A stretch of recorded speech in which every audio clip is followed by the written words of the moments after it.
vais refaire le point sur le SP500 et le Bitcoin, sachant qu'on arrive tout doucement près des dates intéressantes et des T2.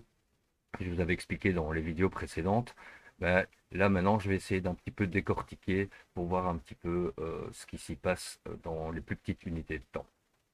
Ici, je commence d'abord par le SP500, donc toujours mon plan initial, la vague H4 qui s'est opérée, qui a fait un ABCD ici, que je vous ai expliqué dans les vidéos précédentes, dont il est venu toucher la N à 6 906 $, et depuis lors, il opère le retracement.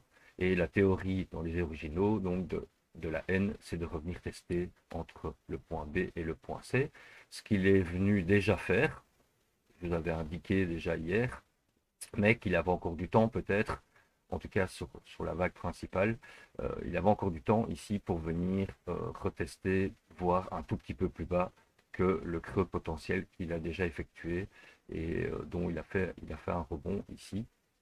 Donc ce que je peux faire, c'est voir un petit peu dans cette vague de retracement avec mon idée et de mon plan plus large. Donc ici, je vais faire ça, je vais faire celle-ci. Euh, je vais fermer un petit peu la vague plus large. Voilà, ici donc, je suis sur la vague de retracement, dont il est venu faire une N, pardon, une V, où il a clôturé la V ici, et c'était pour le mercredi 5 novembre à 7 h du matin. Et dans la théorie, la V, c'est de venir retester le point B, ce qu'il est venu faire hier lors de son rebond.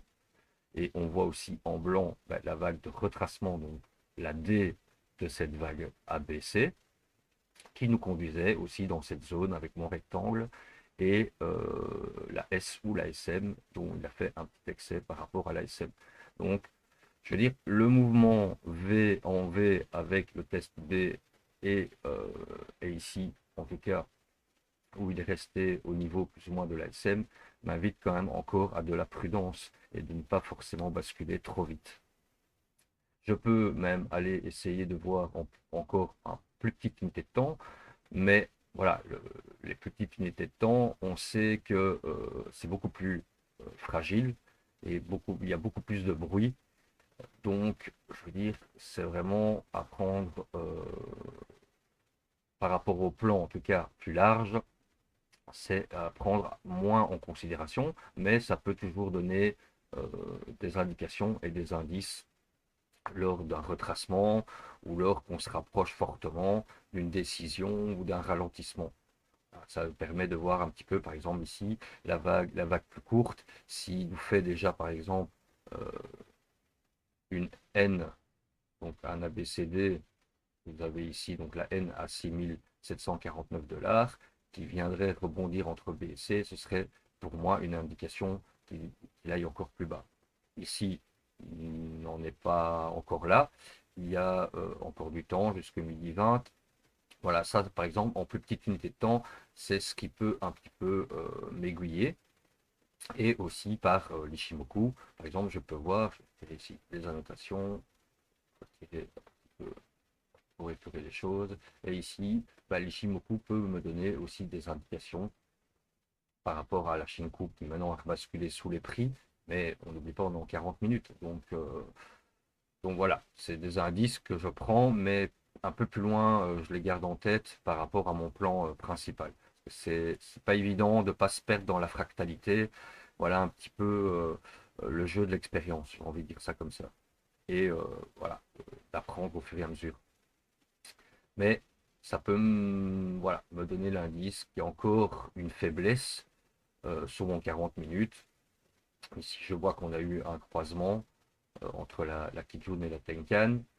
Donc, pour moi, c'est encore indécis et encore fragile pour avoir une décision un peu plus claire. Donc, ça veut dire que je ne fais rien et j'attends encore un petit peu de développement par rapport à ça. Maintenant, c'est quand même positif dans le fait qu'il a maintenu son creux qu'on avait vu déjà hier et dont il est déjà venu retracer entre le point B et le point C sur le plan principal. Donc ça aussi, c'est quand même intéressant. Euh, et que pour l'instant, il se maintient au-dessus de la zone donc de protection du creux.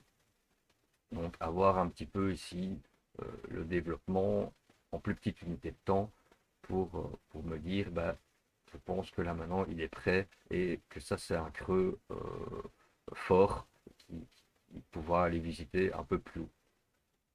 Là je vais maintenant passer sur le Bitcoin. Donc Bitcoin, donc on avait notre vague weekly où on est venu retoucher la S à 101 510, que je vous avais dit que c'était quand même une target intéressante parce que c'est sur une haute unité de temps et donc ça pourrait permettre de ralentir un petit peu et de retravailler cette zone-là. Si je mets les Shimoku, ben, vous avez expliqué aussi qu'ils devaient encore pour moi en weekly un petit peu absorber l'épaisseur du Kumo. Donc un rebond avant, la, avant le T2 du 24 du 11 pouvait pour moi être intéressant, mais que j'attendais comme la Shinku est maintenant à passer sous les prix, en tout cas elle teste les prix cette semaine, donc avoir la clôture, mais si la clôture se passe juste au-dessus de la bougie au niveau de 106 300, ben, là ce serait intéressant pour que la semaine prochaine il aille peut-être euh, rebondir un peu plus haut et voir un petit peu à ce moment-là en plus petite unité de temps, donc en daily ou en H4, voir un petit peu jusqu'où le rebond pourrait s'opérer. Mais en tout cas, voilà, on a des petits indices en weekly qui nous donnent déjà une idée, sans perdre de vue, bah, qu'on arrive tout doucement en fin de vague de 3 ans à partir du 24 du 11. Donc, après, on va passer du T2 au T3, où généralement, là, il y a un travail, une absorption. Il y a, en tout cas, les warnings entre le T2 et le T3 sont allumés, car voilà, c'est vraiment pour moi une date intéressante et importante, la semaine du 24 du 11. Donc en daily, on avait vu donc tout le ralentissement. Je vais mettre cette vague-là. On a la vague principale en daily. Donc, on avait vu tout le ralentissement, expliqué dans les plusieurs vidéos, je ne vais pas revenir trop là-dessus. Mais voilà, pour l'instant, c'est ce que je suivais comme plan qui nous conduisait à demain, vendredi, le 7 du 11. On voit qu'il s'écarte un petit peu des lignes de force, c'est quand même intéressant, mais qu'il a encore du temps et il peut très bien nous faire cet après-midi et voir jusque demain matin encore un sell-off et venir toucher là. Donc c'est encore très très fragile. Je vais regarder un petit peu la vague en H4, donc décortiquer un petit peu le mouvement en plus basse unité de temps. Donc ici, la sous-structure donc de la vague qu'on suit jusque demain m'indiquait des targets ici qu'il est venu toucher. Donc on a quand même, il est quand même venu chercher la N, ce qui donne aussi un indice de fragilité encore. Et on voit que pour l'instant, bah, il a rebondi sur les lignes de retracement en blanc ici, donc SMS. Il est venu déjà toucher la S à 103 835. Ici, le temps peut aller jusqu'au vendredi 13h. Donc là, c'est intéressant parce que on va voir un petit peu l'influence entre les deux, entre le rebond qui est déjà peut-être terminé maintenant et qui va aller chercher plus bas pour demain vendredi, ou qui va réussir à absorber jusqu'au temps passé de vendredi, et peut-être alors à ce moment-là prolonger son rebond et voir un petit peu la vague qui pourrait faire rebondir, comme je vous avais expliqué en weekly pour la semaine prochaine. Donc ça, ce sera intéressant à vérifier et à suivre.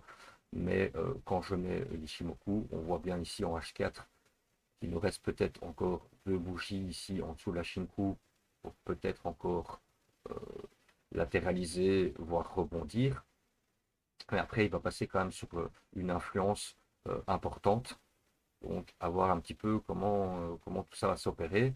Mais ça prouve bien encore par Ishimoku que même le H4 est encore très baissier, malgré que on peut avoir tout doucement, comme la Tenkan ici, il va faire une montée passive. Euh, voilà, faut voir un petit peu ici si la Tenkan va commencer à donner une influence sur le prix. Mais en toile de fond, on est toujours bien encore baissier et je ne vois pas encore de changement, en tout cas sur le H4. On a encore bien un Kumo qu'on doit encore affiner, travailler et absorber. Donc, ce qui serait sympa et qui me montrerait quand même un petit peu plus en tout cas de choses intéressantes pour pouvoir effectuer un rebond plus fort, c'est venir déjà travailler la moitié du Kumo et venir déjà dans cette zone-ci, l'absorber et à ce moment-là voir un petit peu quand il aura dépassé le T2, c'est-à-dire vendredi, et absorber le Kumo ici en H4, voir alors si ça pourrait être intéressant pour moi de faire mes shorts et de basculer à l'achat.